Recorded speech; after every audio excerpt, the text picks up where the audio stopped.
What's going on, guys? This is another weekly challenge video. People are saying this one's really easy. We'll see what happens. Wave 9. We got quite the fighter group here. 3 brutes, 42% leak, 58% score. This should be pretty easy. I think the earlier the game and the smaller the send, the easier it is, because you're relying less on RNG to kill the send that you need to. But I said it always isn't easy either. So we'll see.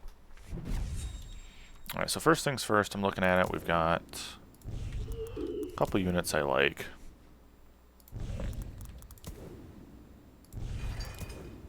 I'm just placing these down to see what we have for value here. So I think, honestly, our Nightmare, our Royal Guard, and our Oathbreaker are going to be our, like, must-work units. We have to get those guys to deal a ton of damage here. I'm thinking we probably go APS on all of these. So let's just figure out a strategy here. We can go... This is kind of a scuffed idea. But we can go like this. No, that's not going to work. Let's just place the APS somewhere. Left-hand wall, sure. APS left-hand wall. We're going to go like this. I kind of want the Chain Fist to get some aggro, right? So it's like you got to kind of place it where you want it to get a little aggro. We want the Green Devils, I think, to get some aggro, or to get some damage. Again, magic damage for us. I think the Gargoyles all along the split. Like this, and then we do, I don't know, like this. Sure. Let's see what happens. The idea is we want our damage dealing units to be on the left hand side and scale with the APS. We already sniped one brute, easy.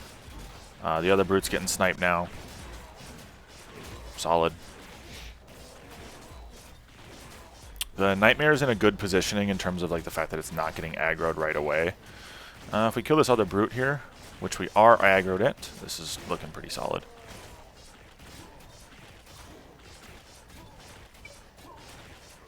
Looks like a full clear to me, boys. Just like that. We're doing it. And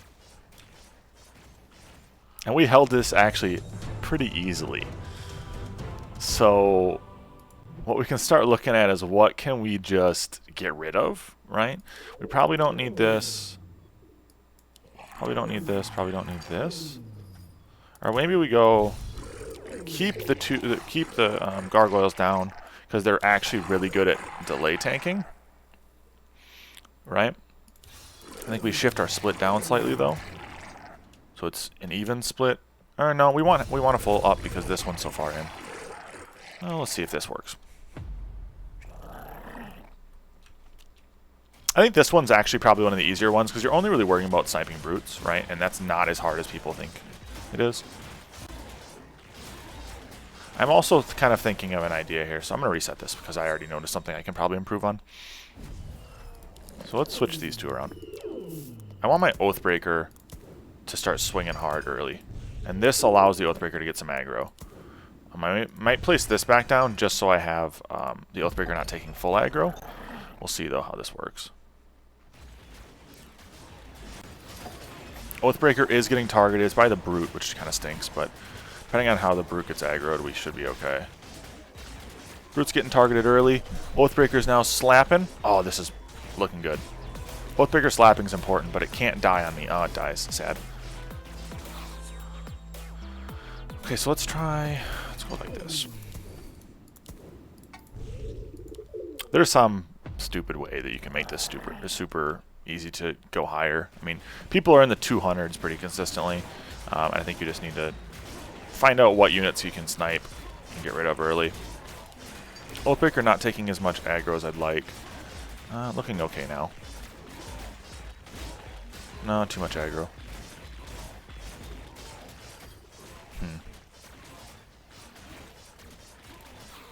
Too much aggro. Let's see if it's just a placement issue, if it's more to it. Keep playing. Playing around with it. And 70 gold lost is quite a big difference, right? In terms of value. We also sniped that brute like insanely early that first try. We haven't sniped the brutes nearly as quickly since. Okay, 2 brutes are down. Oh no, 1 brute, 1 brute. I didn't see the one hidden behind my units.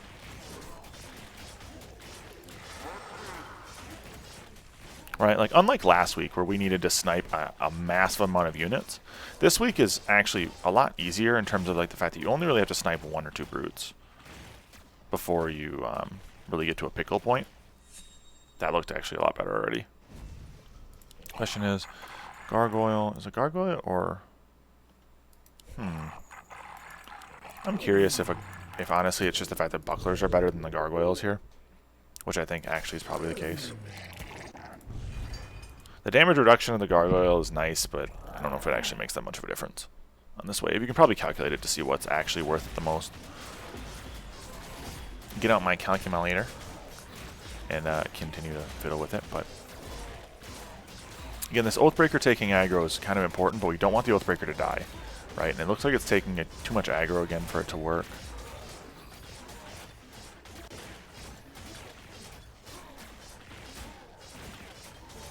If we kill this brute,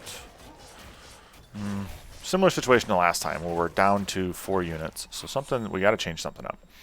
Very similar situation to last time. So let's do things a little differently around here. I think we go like this here. We drop the green devils up front maybe. This here, and then this here. Try it. Not sure. Green devils kind of are great for brute sniping, and that's where I was like, it's nice to have them in the back line because they're good magic damage here. But they're also extremely good tanks early game, even on wave 9 where they're weak in terms of typing. Okay, Oathbreaker is getting targeted again by just brute. That's important. We're getting a little bit better at split aggro here. Can you do dash DPS in this? Yeah, you can. So that's what I was kind of worried about. I almost want my my green devils in the back. They seem to be doing actually the most for me in terms of DPS outside of the Royal Guard and Nightmare. So let's see here. Place that guy back here. Place this guy back here.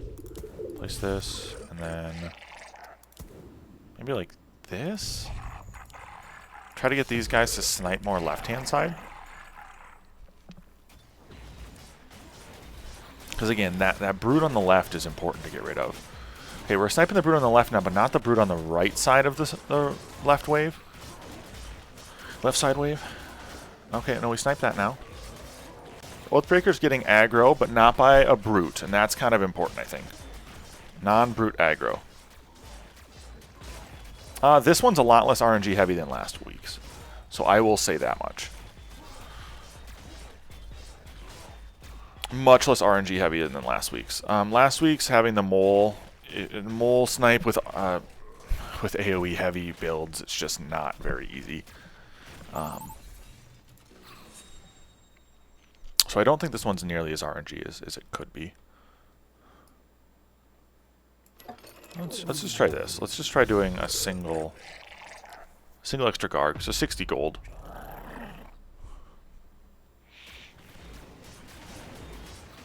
Got 160 with shield taking aggro. I think it's possible to have shield take more aggro than I have right now. I just got 2 brute snipes. That's kind of my thought with this Oathbreaker the way I have it. I was hoping to get a frenzy earlier than I am, which is kind of a problem.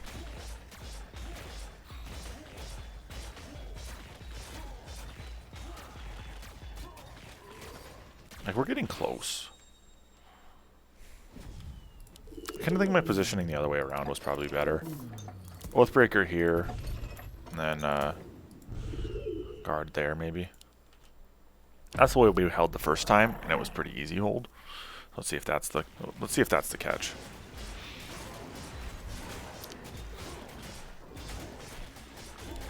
I think Oathbreaker just takes too much aggro here. But does it really matter, is the question. Does the Oathbreaker taking aggro really matter? Or is it just good tank? I think the DPS of Oathbreaker, though, is going to be kind of important in holding this. So I think we need it on this left-hand side more. So how about, let's try it in a DPS position. This is going to look really dumb. I I think. But if we can get it in this positioning, we should be a little bit better off.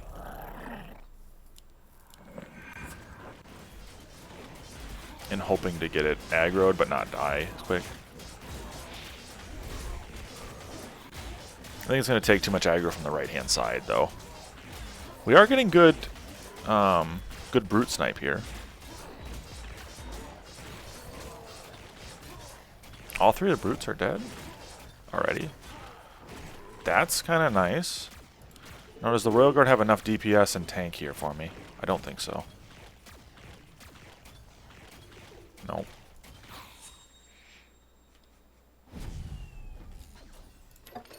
I think our best bet is to try to go like this up top here. Oh, wrong one, wrong one.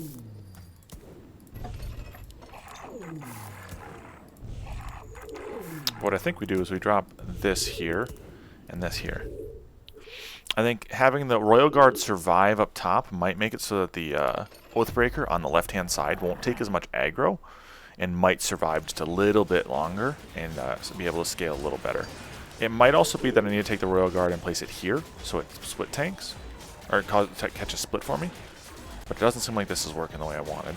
The Oathbreaker is just not taking enough aggro, or any aggro at that matter, early.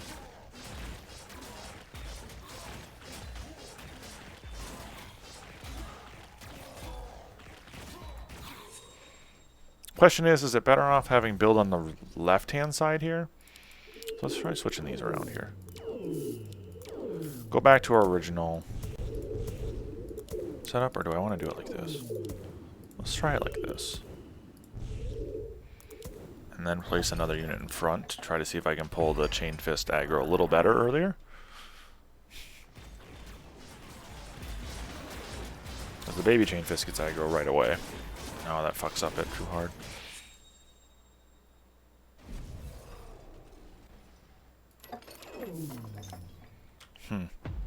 I'll try this one more time. I think it's doable to get lower. Now it's just starting to get in the RNG slog. Right? Okay, one brute getting aggroed early. Good. My Oathbreaker does get aggro here. It's not enough to put it down to the 500 mark, which is what we need, right? Now it's taking maybe too much. Nope, this might be it. We might be able to get it here. Oathbreaker just doing absolute work, not dying until late. Perfect. We will hold this one now. Sweet. So maybe the Oathbreaker up top left here is the play. It's just one of those, like, you need to get really lucky with it. There's a 160 there. Sweet. And so I think you could probably do this with one less Gargoyle, too. Right? Like, look at our Oathbreaker there. It went Nightmare, Oathbreaker, APS as our DPS, and then Green Devils did surprisingly a ton there.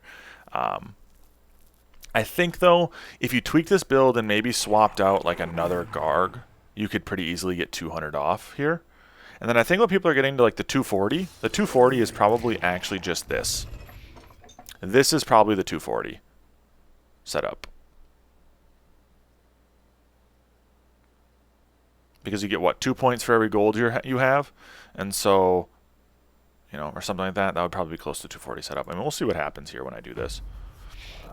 I don't know if this will hold. Ooh, wow. That was an extra unit coming to the left this time, though. Oop, sometimes I just messed something up. I messed something up. What do I do? Oh. This. Was that it? Yeah, that was it. Okay.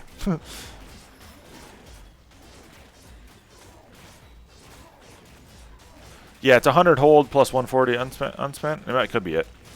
Then it would just have to be like one of the bucklers on the right.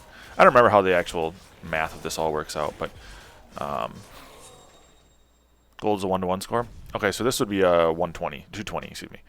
So you'd have to do it without this, so then that would be like something like that. Something of this sort, regardless. I think this is a pretty easy one. I think if you just follow, yeah, I think if you just do this. If you follow this, my best build setup, and add this extra gargoyle back, you should pretty easily be able to beat it and get 100, which is perfect, right? That's what you want. I think double Green Devil on the APS, though, is actually going to be a lot more DPS than I'm thinking. Right? Like, we talked about how I think the Green Devils are the best damage dealer on this wave that I currently have, because they're magic damage. Oathbreaker's going to die here on me, so this is a bad RNG one already. But the general consensus is still there. Build like I did the first time, beginning of the video, and you should be able to consistently get a hold, and then you can kind of go from there. So, hope this video helped you guys out. If so, please check out my other content on my YouTube page. Like, subscribe, and I'll see you guys next time. Peace.